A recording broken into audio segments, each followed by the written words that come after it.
Salut tout le monde, j'espère que vous allez bien. Aujourd'hui, on se retrouve dans cette nouvelle vidéo où on va apprendre à faire du transcript avec Flow et ChatGPT. Cette vidéo est une partie 2 de la suite du tutoriel sur la Note app. Bon, là, j'ai fait une petite page vite fait, juste pour vous montrer la fonctionnalité de transcript avec le GTP en Flutter Flow. D'accord. Donc, on a déjà le design et on va attaquer directement avec la partie backend, qui est assez simple, très simple même. On va commencer déjà d'abord par créer une certaine variable record par exemple, qui sera un booléen va nous permettre d'afficher le bon bouton en fonction de si on est en train d'enregistrer ou pas. D'accord? Par exemple, là, je viens ici dans mon conditional builder qui a deux icônes. La première icône, c'est pour enregistrer. La deuxième icône, c'est pour arrêter. Alors, ce que je vais faire, c'est simplement venir afficher l'icône là si on a notre state record qui est à false, d'accord. Donc si c'est false, on affiche cette icône là. Au cas contraire, voilà. Maintenant aussi notre timer ici qui doit compter les secondes, on va l'afficher uniquement si record est égal à true. Donc je viens ici par state, est-ce que c'est égal à true, on affiche ça, d'accord. Maintenant, on va faire des actions assez simples, des actions basiques. Lorsqu'on clique sur Record, ce qui se passe, lorsqu'on clique sur Record, on va, en premier temps, lancer un Start Record. D'accord? Start Audio Record. On retient bien cette variable-là, ou bien ce nom-là. Et puis, on va faire un update. State management, page state, et on va prendre record, on va passer record à true. D'accord. Ensuite, je vais faire pareil pour le bouton stop. Et ici, au lieu de start record, je vais mettre stop audio record. Vous voyez la variable là, on la prend tout simplement. Je mets ici audio file par exemple, d'accord, et je viens faire encore un update page state record qui repasse dans la cette fois-ci à false, d'accord. Ok, ça ce sont des configurations les plus basiques. Ok, maintenant que on a fini d'enregistrer, on peut écouter notre voice là directement en faisant je crois que c'est non, c'est ça, oui, audio file. Voilà, on peut écouter ça là directement. Je mets ici my voice par exemple, d'accord. Donc ça c'est la fonctionnalité première qui est enregistrée, et puis écouter, c'est tout, d'accord. Maintenant on va donc se rendre sur OpenAI, dans la documentation de OpenAI, et on va chercher tout simplement génération, non, c'est transcript, speech to text, d'accord. Speech, je vous laisse le lien dans la description si vous ne connaissez pas. Voilà, c'est ici donc décrit c'est parfaitement notre appel API. C'est assez simple, c'est un appel API de type post, d'accord, avec tout ce qui va avec. Alors on va essayer d'implémenter cet appel API là. Alors je vais me rendre dans Flutter Flow, je vais créer donc une nouvelle API ici que je vais appeler transcript par exemple, pourquoi pas. Après transcript, je fais un type post, d'accord, je viens donc prendre mon endpoint qui sera ceci, d'accord, et je vais ajouter des headers, le header ici qui sera autorisation barrière, ici où la place de ça c'est, je vais mettre une variable, pardon, API et voilà, je vais créer là directement aussi, qui sera un screen.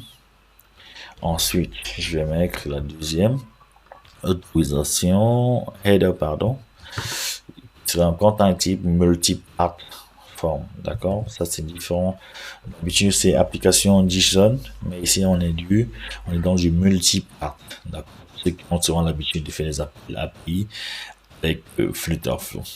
Alors, dit multi-part dit aussi un body différent. On va prendre un JSON pour du multi-part. On va venir prendre un body multi-part, d'accord? On vient dans le premier multipart, on a le premier qui va s'appeler file, d'accord? Donc je viens ici, file, j'ai créé mon file. Ok. Ici, on voit directement qu'en réalité, le file est égal au patch du fichier qu'on a enregistré, d'accord? Du fichier MP3 qu'on a enregistré. Alors, ici, on l'a pas encore. En réalité, il va falloir qu'on garde dans ce fichier dans le téléphone, par exemple, dans la mémoire stockage du téléphone, et puis qu'on puisse uploader ce fichier-là ici de manière, bref, uploader quoi. Uploader, prendre du local vers le serveur de ChatGPT pour l'analyse. Alors, ça, il va falloir que je crée une variable. D'accord? Je vais créer une variable qui va s'appeler file. Cette variable-là sera un upload, d'accord? Je prends upload file, et puis je reviens là. Ça serait ici un specific value, bien sûr. Non, from variable, et je prends tout simplement file, d'accord? Je vais ajouter mon deuxième form, pardon, qui est le modèle. Le modèle ici sera un specific value, qui sera un string, bien sûr, parce que on a le widget 1 qu'on va ajouter là comme ça. Ok. Une fois qu'on a fait ça, on voit que notre API est terminé. Je vais enregistrer. Maintenant, pour voir réellement, on dit que par défaut, la réponse sera un JSON et aura tout simplement texte. D'accord? Tout simplement et ça sera là. Donc, ce que je peux faire, c'est venir là. Comme je sais que c'est texte uniquement, ça va renvoyer. Je peux venir ici sur la réponse et venir ajouter simplement mon texte là comme ça. Ouais, je dois mettre comme point là. D'accord. Et je mets texte. Non, pardon, texte. Désolé. Texte et je sauvegarde. Ok. Bon, là déjà, il me faut pour tester cette API, je dois passer mon API et, d'accord, et fichier. Bon, pour l'instant, j'ai pas le fichier, d'accord, mais j'ai pas avoir l'API. Alors, je vais d'abord occuper mon API. C'était où?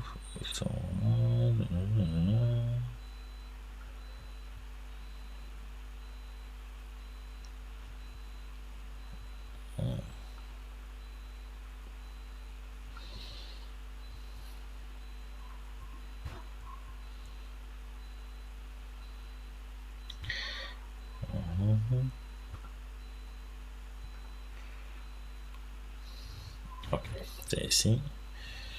On a pris que en chat.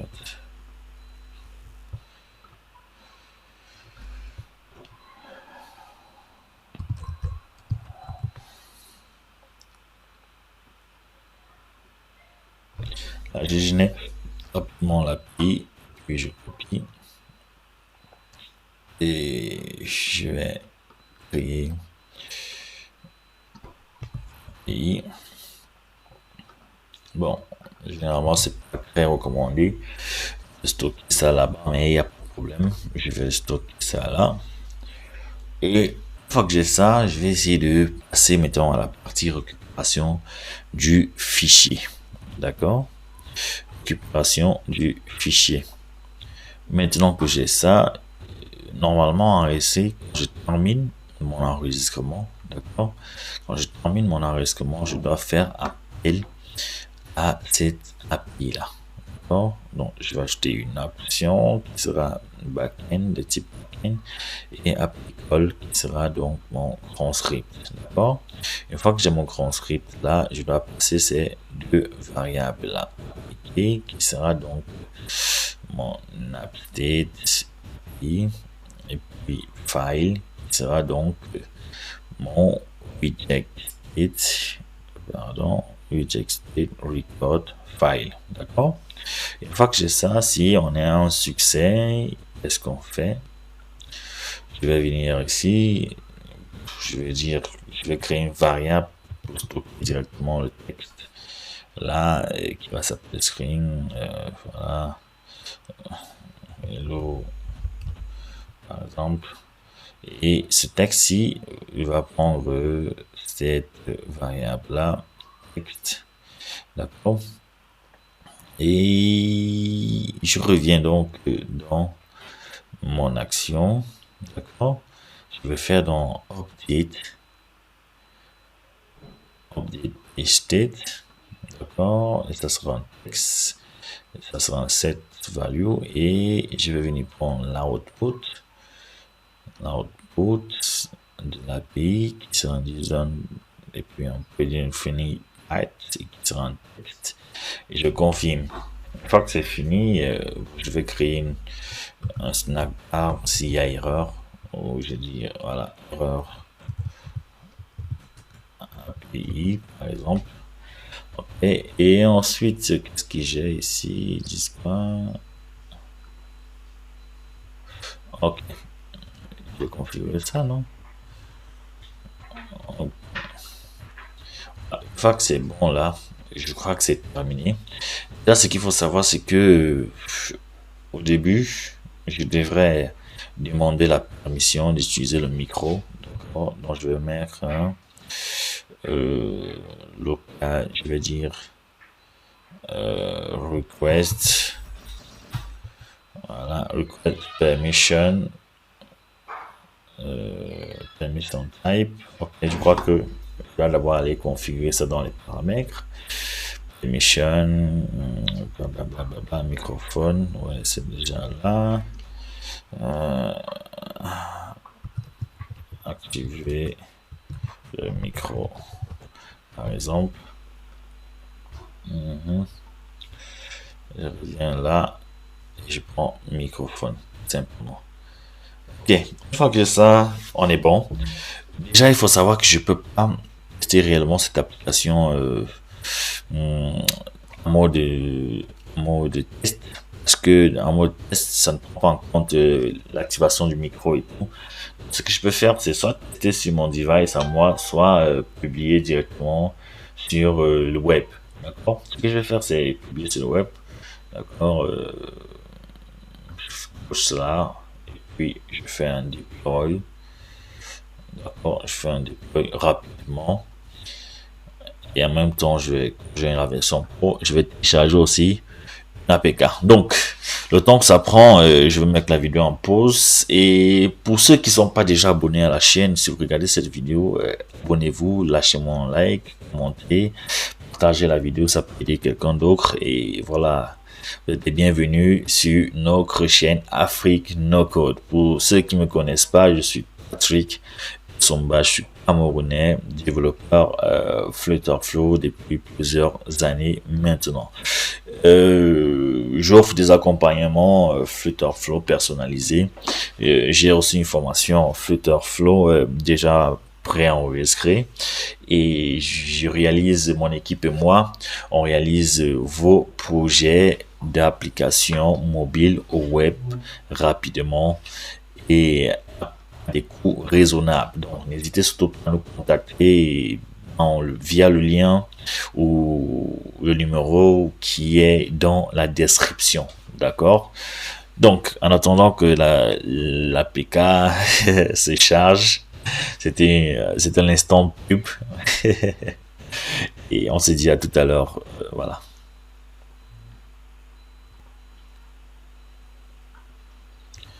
Ok.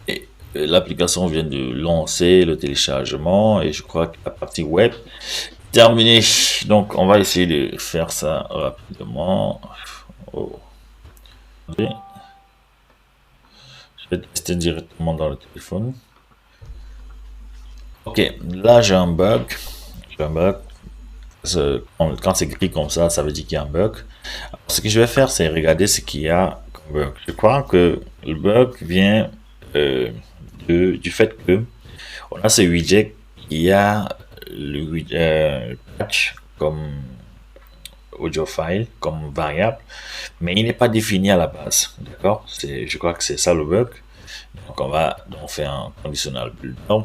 On va afficher ceci, si audio file, voilà, est défini. Voilà. Une fois que c'est corrigé, je fais une republication et puis on attend, on regarde.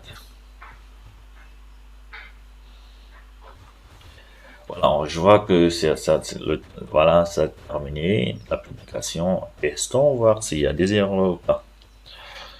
Ok, on voit bien que c'est bien, ça s'affiche comme il faut. Voilà, désolé, l'écran est petit. Mon écran est tellement petit. Attendez, je vais essayer de réduire ça. Ok. Je vais essayer de tester.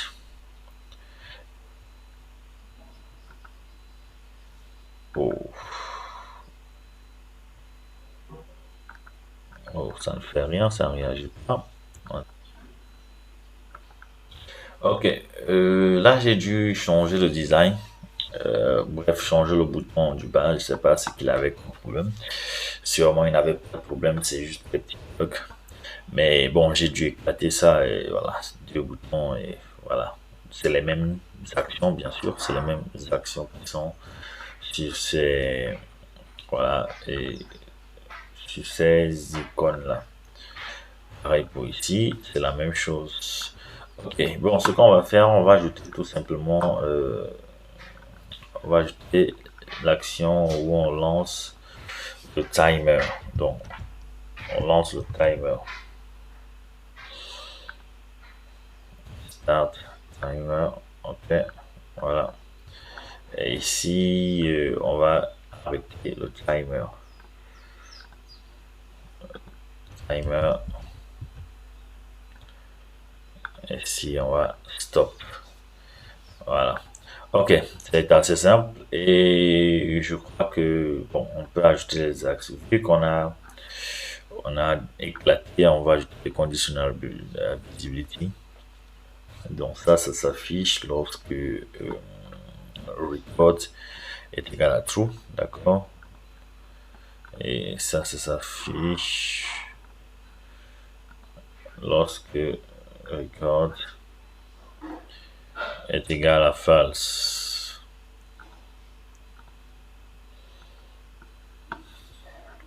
Ok, bon, on va publier rapidement et on teste.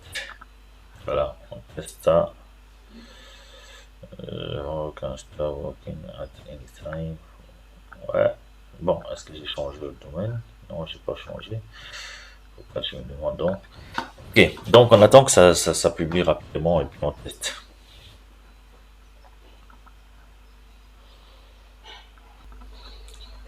Ok, on va essayer de tester. On dirait que ça a fini de publier.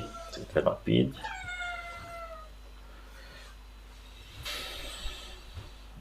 Ah non, ça n'a pas publié la bonne version, quoi.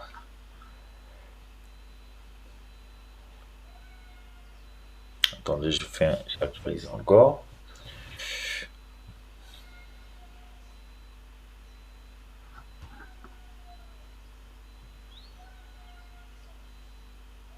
Ok, voilà, la bonne version est venue. Voilà, donc j'ai un seul bouton ici et je vais tester.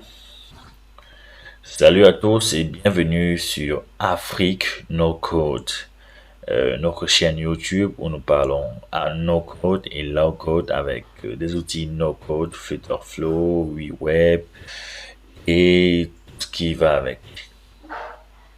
Testons voir. Déjà le voice apparaît là, c'est bien. Et je peux écouter. Salut à tous et bienvenue sur Afrique No Code. Ok, notre chaîne YouTube où nous parlons à no code et low code avec des outils no code, Flow, web et tout ce qui va avec. Voilà. J'ai le voice qui écoute et le texte qui s'affiche. Ouais, il y a un problème d'encodage, c'est facile à corriger comme tout. Bref, je vais vous montrer comment le corriger aussi. C'est très facile même. Peut-être que je vais vous montrer ça après. Bon, là, je crois qu'on a réussi la mission. J'ai l'APK qui est en train de se télécharger. Je vais aussi faire un test sur le téléphone. Et après ce test, je verrai si j'ai assez de temps pour vous montrer comment corriger ce problème d'encodage. Et voilà, simplement, on va essayer de passer à la suite. On se retrouve sur le téléphone et là, je vais tester rapidement. Je vais faire un voice, par exemple là, j'ai l'autorisation. Hello, bonjour, j'espère que vous allez bien, YouTube. Et j'arrête ceci. En attendant, est-ce que, voilà, mon voice s'affiche là et j'ai ce que j'ai dit. Vous allez bien, YouTube. Et c'est bon, on voit que ça fonctionne. On va essayer de corriger ce problème d'encodage rapidement. Et voilà, on termine notre vidéo en beauté. Ok, pour corriger ce problème d'encodage, c'est assez simple. J'ai une custom function que je garde sous la main depuis. Donc je vais, voilà, ok, que j'ai collé là, et puis ça va s'appeler normalize text. Ok, ok, j'ai compris. J'ai compris. Voilà. Oh, j'ai une custom function text. Ok, ok. Voilà. Donc, je prends voilà. Normalize text. C'est bon, pourquoi ça dérange? Oh, ok. Je me lève. Ici. Ok. Donc, j'utilise ce texte là. Vous voyez qu'en fait, cette constant fonctionne est assez simple et ça va juste remplacer tous ces petits problèmes d'encodage avec les équivalents. Voilà. Et là, je vais venir tout simplement utiliser ceci là. Donc, j'utilise plutôt la custom function et comme ancré, je mets le texte.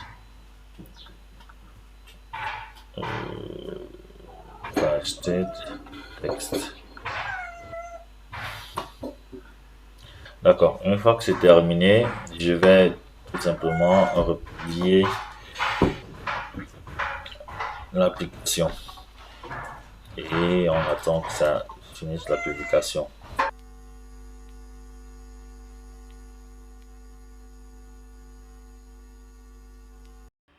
Ok, je fais un dernier test. Ouais, le son. Ok, j'actualise ça. Salut à vous, j'espère que vous allez bien. Ok, c'est Patrick. Ok, au revoir. Voilà, vous voyez que les problèmes ont été résolus. Et on est bon, on a notre application qui fonctionne correctement. On fait du voice to text sans problème et tout fonctionne à merveille, comme vous l'avez vu. Ok, on se dit à la prochaine vidéo. Si vous n'êtes pas encore déjà abonné, abonnez-vous pour ne rien rater des vidéos suivantes. Et merci d'avoir regardé.